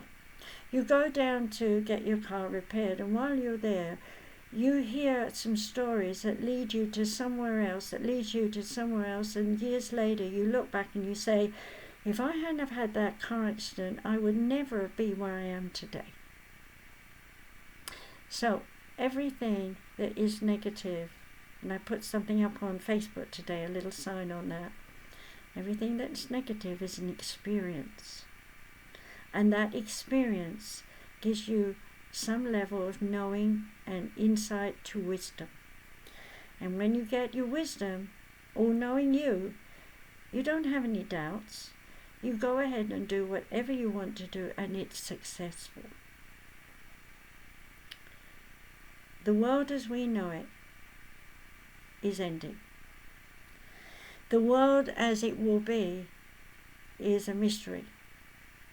We watch movies about Star Wars and flying to Mars. We hear people talking about they're sending bits and pieces, building another space station up there. The Chinese are doing that, but we've done it as well, and so have others, and we've joined together and we're exploring space. But why? Why aren't we down here on this earth exploring the earth? Why aren't we rebuilding this earth? All that money we put into space age could have been put into the earth. We could all have nice homes. We could all have nice gardens by now. We could all have better electricity service. We wouldn't need the coal anymore. We'd have found better ways to do things. The Aquarian age brings this in. We're not supposed to disappear in space. We're supposed to stay here. We will go into space, not because it's Aquarian air. We will go into space for a different reason when we do, because we won't be alone. We will have people who will have come from space, because we'll be ready to receive them from space. And that will be a new lesson in learning about technology, won't it? So yes, there's a lot of speculation by many people right now on alien lives, and aliens are here, and yes they are, and yes they come and go. But hey, it's not just this last century that they've been here. They've been here for thousands of years, modeling us, watching us, nurturing us, feeding us, guiding us in some way, destroying us even if we do bad things by affecting the earth, making it shift. Okay? So, what can you do about it? Nothing, until they turn up on your doorstep and talk to you. So in the meantime, what you can do about it is take the knowledge and wisdom of this age and put your energy into it to build it for the Aquarian age, to start restoring the value of life, the peace of life, the creative artistic side of life, the joy of working in pleasure, knowing that what you produce gives goodness to those who receive it, that nothing is made that will harm people, that no one will play up in the way that we've had. I've been listening to the Black issues. I've been listening to the Chinese issues. I've been listening to the Mexican issues. Well, it goes on. There isn't anywhere I haven't been listening to. And I can tell you, when you strip away their complaints, you're left with hopelessness, helplessness, uselessness, loss. Why? Because no one ever taught you to do something that could get you out of a hole, out of misery. So my last little thing I want to leave with you all is education. Just because you're old doesn't mean you can't learn. I'm still studying all my professor lectures. I will do that till the day I die. I think that education is the most vital thing, that, and a gift from God, if you like, that we all have the intellect, the sense of emotion and mind to say, what's that? And then when someone starts to tell you, to say, I'm interested, can you teach me more slowly? Or can you give me a physical example so I can relate to it more? Or can you just put my hands on it and help me feel it as it's working until I really know what it's going to do to me, and so on. We need people who are not just teachers but demonstrators. Children of the future want to hands-on feel, be demonstrated to, be explained in easy language, and understand that whatever they're doing leads somewhere. My generation mostly was go to school, learn all these things, go on to university, learn all those things, and set yourself in a routine for the rest of your life. I'm fortunate to say that I didn't stay in the routine I'd chosen at the age of a nurse, and here I am today, so much more, professor, doctor of integrated alternative medicine, psychology, I think the list is long. And I don't brag about it, but you know, someone has to rise up and be an example. And so throughout my life, my spirit guide said, just show and tell. The more you show and tell, the more people will know that they can do that as well. It was a rhyme. I wrote it in the book. So I show and tell. I do my radio shows. I do the videos. I work with Katie Kamara, and we're doing Dr. Margaret and Dr. Katie Speaks every Saturday from 4 Arizona time, Pacific time, or 7 Eastern time. And we're on for a couple of hours, and we pick topics and talk about it. But we're really endearing your support to want to come to easypeasysolutions.org, sign up, put your name in there, name, phone number, and your interest, because we want to build classes that the majority want to study to start off with. And then in time we'll start breaking out smaller classes for the minority on different topics. But we can't figure out what we're going to teach you till you let us know what you want to learn. Some of our lectures and talks will be on sumariseducationcenter.com. Some of our spiritual classes and lessons will be on universalchristchurch.com. I also want to connect you with Soma Fusion Media Radio with Katie Kamara. She's got all her own things. She's got Dr. Katie Speaks as well. She's building some sites for herself. So you can find Katie Kamara.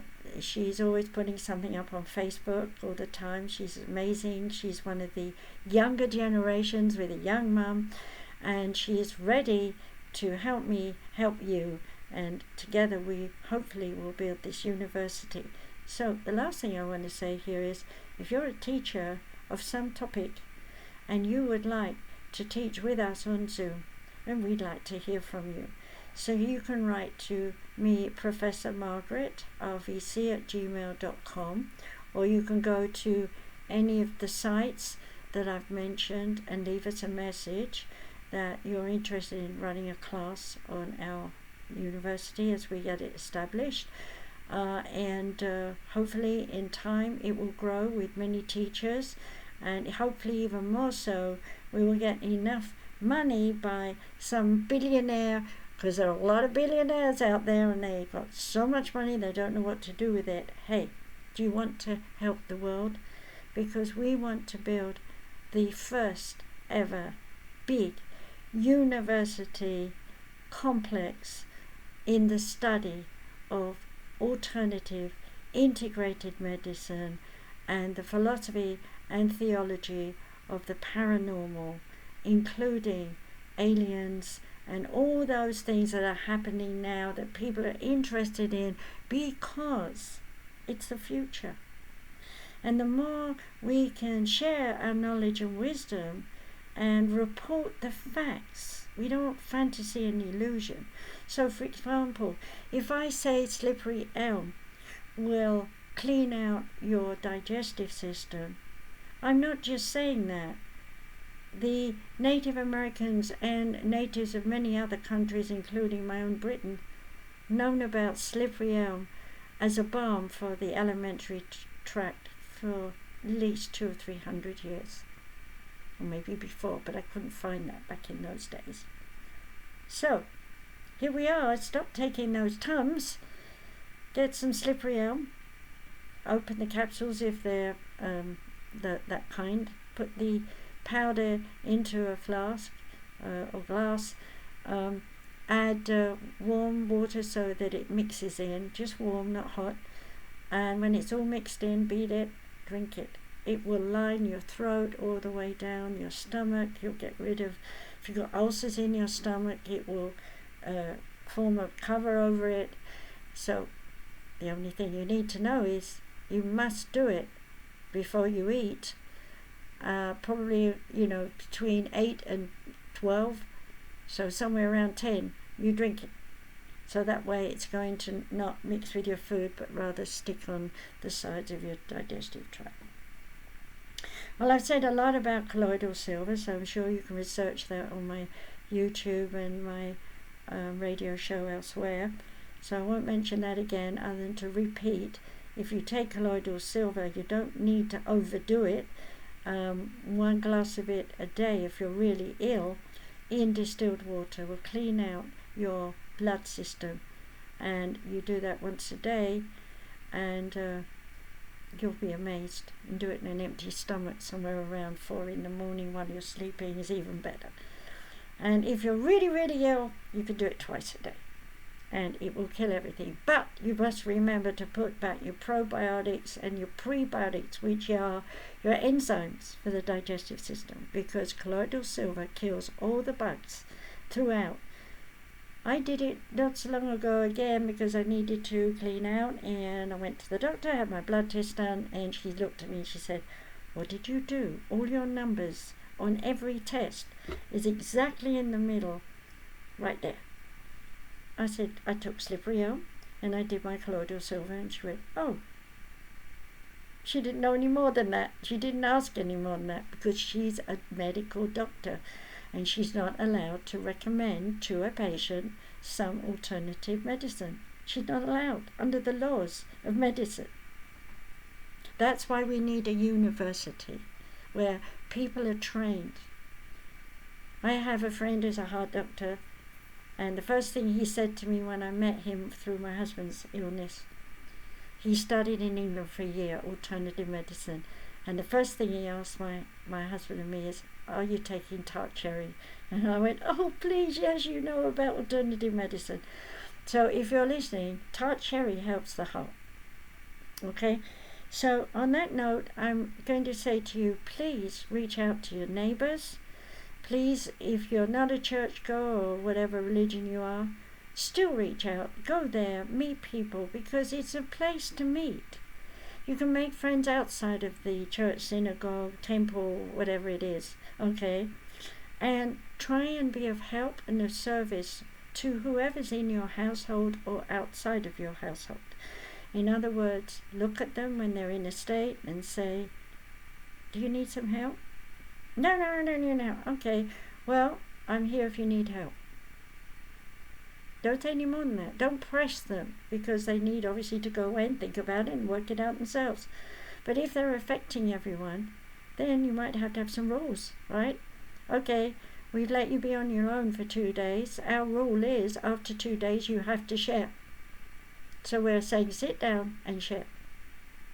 Corner them. It's okay because they know the rules. As long as you have good rules that are justifiable in the sense that they're fair to all in the family or at work or anywhere else you can think of, people will like you and they'll listen to you and they'll share with you. So on that note, I'm going to say thank you once again for listening to my show, Journey into an Unknown World. And if you've been watching me on video, thank you for that.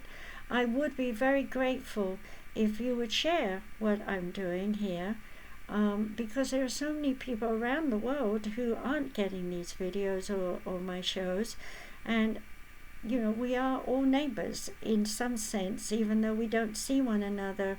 We're all neighbors to one country, and that country, so we're neighbors to Canada and to Mexico, and if you're in England, you're neighbors to the islands, Scotland and Ireland and South and so on.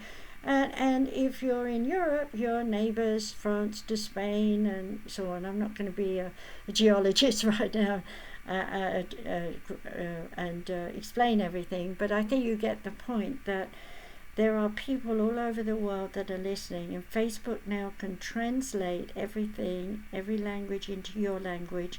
So you've got no excuse now. You can sit and listen to your language and learn a lot, not just from me, but from many other people. So all be well, be happy, and do share anything that you think I've given you that's been helpful to you. Thank you so much. I do appreciate you and everything that you do in this world to make this world a better place. Thank you for listening to me.